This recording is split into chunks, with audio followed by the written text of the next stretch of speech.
clothcuties.com, a place where we have put tons of information to help encourage you to start cloth diapering your baby from the infant through the toddler years. Y'all, we're gonna get right into this video because I am so excited. I just finished a meeting that I had with a production manager for a little project that I'm working on, creating my own cloth diaper. Yes, it is coming. People have been asking me left and right, so what's the purpose of Cloth Cuties? What are you doing? What's the big picture? And one aspect of Cloth Cuties is that I want to empower Black and brown mamas to cloth diaper their babies. But there is another entrepreneurial aspect to it where I want to sell my own cloth diaper and open a cloth diaper service in Houston. So with those big picture goals in mind, I am getting started on creating a cloth diaper, and I want you all to come along on the journey with me. Today's meeting was really exciting. It was with a production manager, as I mentioned, but what we really worked on and focused on today was sourcing. So talking about all the materials that go into a cloth diaper and how these components come together to make the easy cloth diaper that you and I buy. So what we did was devise a plan where I am going to start working on sourcing the inside of the cloth diaper, the meat of it, that absorbent, that wicking, that odor reducing fabric that makes the diaper really easy to use. And she's going to help me with coming up with a really clever outside body of that diaper that's going to be waterproof and really beautiful. It's going to be like the statement piece of what will represent Cloth Cuties in diaper form. So I am really excited about it. I recorded the meeting for us, and so I'm going to just share a few little tidbits of that meeting and really bring you along on this journey with me. Y'all, when I say I'm excited, that is an understatement, but I hope along this journey that you'll get excited too, and when it's time for us to produce and put that diaper together out in the market, that you'll be there right along with me, standing excited as well. All right, guys, let's get right to the video. Hi, Leanne. Here you are. Hi. But so this is a diaper project, right? Why don't you tell me a little bit more about it? So let me kind of tell you a little bit of the background. So I cloth diapered my babies for the last 4 years, and I want to create Oh, you did too? Oh yeah. Well, that was a long time ago. But yes, I definitely did. Yay! So I wanted to. And when nobody else was doing it then. Yeah. It was not fashionable, cool, or even understood. Yeah. Yes, I totally get it. Go ahead. And now, we're trying to make cloth diapers mainstream, and especially with me, my mom suggested that I cloth diaper, and none of my friends were doing it. They were like, "You're crazy." My aunts were like, "You're crazy, girl. What are you doing?" But so I would like to create a cloth diaper that shows and allows Black and brown moms to see themselves in the cloth diapering community. So I want to use textiles and fabrics and that kind of evoke a sense of Black culture, brown culture. I kind of want to go actually through different cultures and future iterations of the diaper. But the big picture is for Black and brown moms to be able to see themselves in an easy one-step cloth diaper. Gotcha. Okay. Very good. Yeah, I dragged my kids across Europe in diapers, in cloth diapers. Nobody there thought it was strange. Mm-hmm. Everybody was like, "Oh yeah," which I found really interesting because when I would travel here in the U.S., people would just get some, and I'm just like, no. And every time I took that shortcut, my kids, they had rashes, they had, whatever. Mm-hmm. It just, plus I felt terrible about it, So, yeah. So I'm glad that you're doing something to further promote it. I'm totally behind you here.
it's going to be what works best for you, what you think is best. I mean, you're solving a problem that you are very knowledgeable on.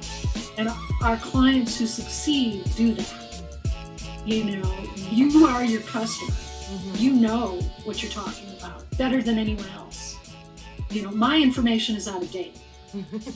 So you're the one, you know? So, Absolutely. Okay. Now, coming back from seeing that meeting, I left with a little bit of homework and a few clever takeaways, things I had never really thought about before. Like, did you know that baby garments need to be food safe? I didn't know that was a thing. There is the Consumer Protection Administration, I think that's what it is. They want children's clothing to be food safe, and that includes diapering. I had no idea. So that's one of the aspects that I've learned in this meeting, that we want to make sure that we use fabrics that have already passed this test, or if we're going to be custom producing some fabrics like Leanne and I talked about, that we put those fabrics through the test so that they are CPSA compliant. Another aspect that was brought up in the meeting was thinking about who I want to support when I buy my fabrics. I am looking at deriving African prints and making that a mainstay of my diaper line. But who do I want to get those fabrics from? I am thinking towards supporting African owners, African businesses, and getting fabrics from there. But there are other options. Although I lean toward supporting Black-owned businesses and businesses that support African people and communities. Although it's super early in this project, another piece of homework that I received was to pick colors. I'm like, what? How am I already picking colors? How are we at the stage where I need to tell you about colors? But we are there. That's one of the homework items that I'm going to have to work on over the next few days, is kind of choosing a color scheme that I would want my diapers to launch with. And so that means I have to put together like a time frame. When do I want this to launch? So many things go with that, because I don't want to launch with fall colors in the summer. So putting all those things together, it really gets me excited. I'm a little overwhelmed, I ain't gonna lie, but I'm really excited and I am nervous. I'm nerve-skited. That's what I am. I'm nerve-skited. But we're just gonna take it piece by piece, bite by bite, and get this diaper on the market to you guys. So you guys gotta hold me accountable too. So now the cat's out the bag, you gotta hold me accountable. If you don't see a diaper by summer 2021, ask me about it, y'all. I give y'all permission. All right, guys. It's been good. It's been wonderful to share what's been in my brain and in my heart with you all today. So come along and ride with me. Continue to click like, subscribe to my channel so you'll know when I post a video every Thursday, and go over to clothcuties.com so I can continue to give you information to help simplify your cloth diapering journey. Bye, y'all.